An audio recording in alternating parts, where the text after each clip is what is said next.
Joe here. I'm in Panama City Beach, Florida. I want to make this video to show you some of my experiences traveling here and some of the people that I've met. When I hit the road in 2019, this is actually the first place that I came to and sort of learned a lot of what I know now. This area to me is somewhere that'll always have a very special place in my heart. So I met some people with the motorcycle shop. When I first came down, it actually made a huge impression on me when I could see firsthand the damage that had been done from Hurricane Michael. And I think a lot of us throughout the rest of the country really had no idea because they didn't really talk about it on the news. So I sat down with Vaughn and one of the mechanics at his shop who had actually stayed through the whole hurricane. They sort of filled me in on exactly what it was like to live through the hurricane and what it was like during the rebuilding process. I always look forward to coming to this area, man, every time. It's not as crowded as some of the other places in Florida. They have a spring and a fall rally. So with that being said, I hope you enjoy. On the road again. This is the most stuff I've ever packed on this bike since I've had it. Taking this for the time being until I can figure out a place to kind of store it. It's easier to carry the stock seat here because it's a plastic pan. So I have to say, even for me, there's a certain amount of trepidation as far as hitting the road, and I've been living on a motorcycle for the last 2 years. You tend to get really comfortable. When you stay in one place for too long, it starts to get hard to leave and you start to get those butterflies. I mean, I know I do. I get butterflies in my stomach before it's time to leave. Best thing to do is just get going. I'm just hoping this thing holds up with the fuel pump I put in it, and hopefully it's not too overloaded.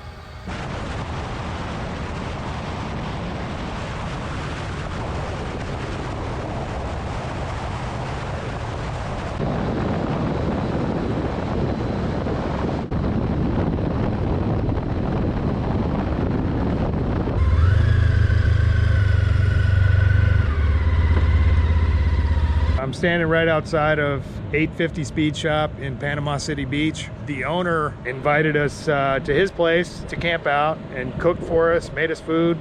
But we found this guy just to be totally awesome. And whenever I'm in Panama City Beach, I always come by and see Vaughn, usually camp out at his place. And he's got probably the best motorcycle shop in Panama City Beach.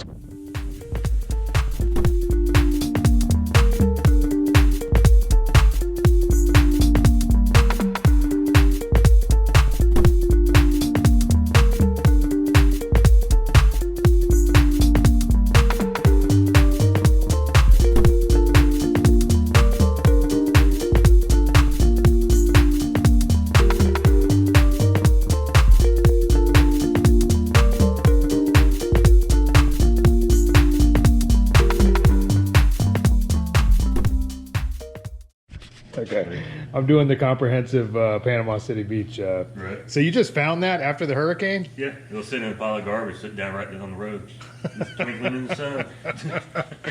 That is a cool wheel, man. Yeah. So Tim's in here working on this chopper project for a buddy of his.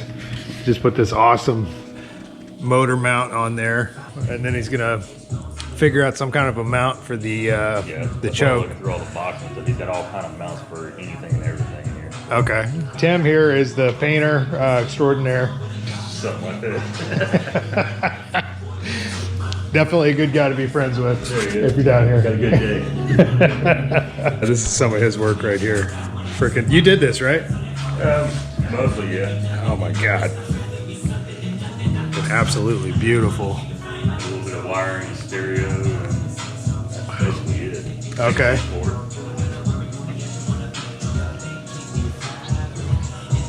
Oh, gorgeous.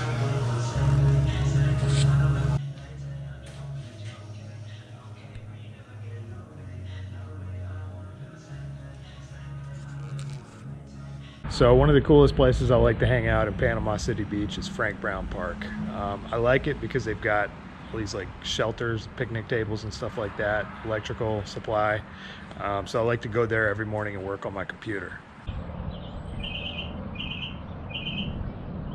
About to fix my fucked up saddlebag product I got. It's called Solar EZ or Solarez surfboard repair compound. It's kind of like fiberglass, but you put it out in the sun and it completely hardens in like 3 minutes. So since Vaughn has a backyard, a little sunny area right there, I'm gonna sit here in the shade and apply some of this and get that really beefed up, take it out into the sun, and then sand it down.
Every time I come down here, I seem to have a good experience. The people are awesome. The downtown is super chill.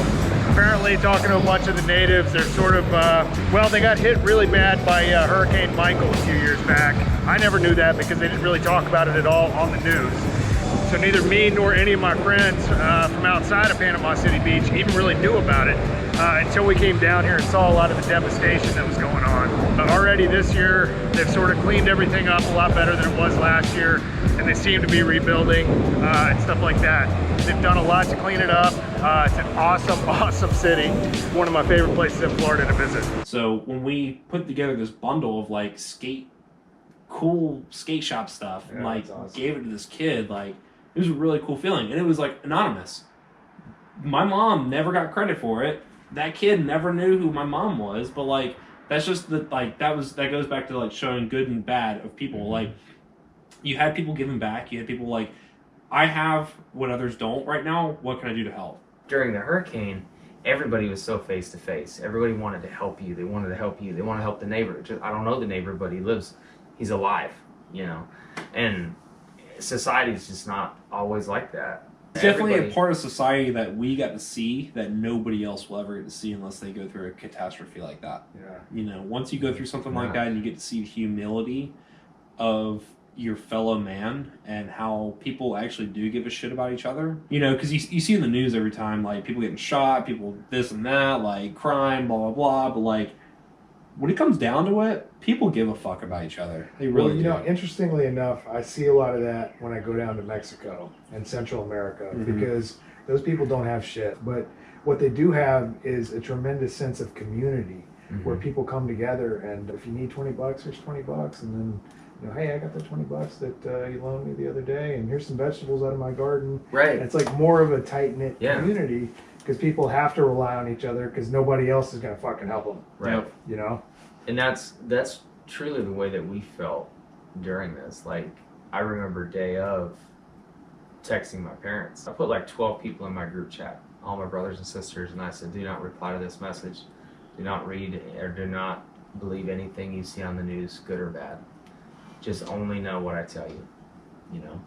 And because media never covered it. And I remember going back and watching YouTube videos of Hurricane Michael hit Panama City. You know, when people hear Panama City, they don't think Panama City and Panama City Beach are two separate entities. Panama City Beach didn't get hit hard. Panama City got fucking annihilated.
I posted about it on my story in 2013. I fell in love with this building in '05 when I moved here. It's just white.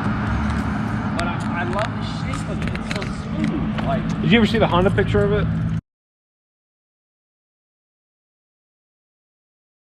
Took it from about this shot right here. yeah, because you can see like up the road. As you can see, yeah. So it was, and he had the signs of Honda. I mean, that picture was taken right fucking. And there. I sent it to my dad, and my dad said 1974. That's the year Chevy came out with those taillights on the van.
All right, brother. Oh, we're recording. Okay. Thanks for Good seeing you. We'll see you next Come time. back anytime. I will, for sure.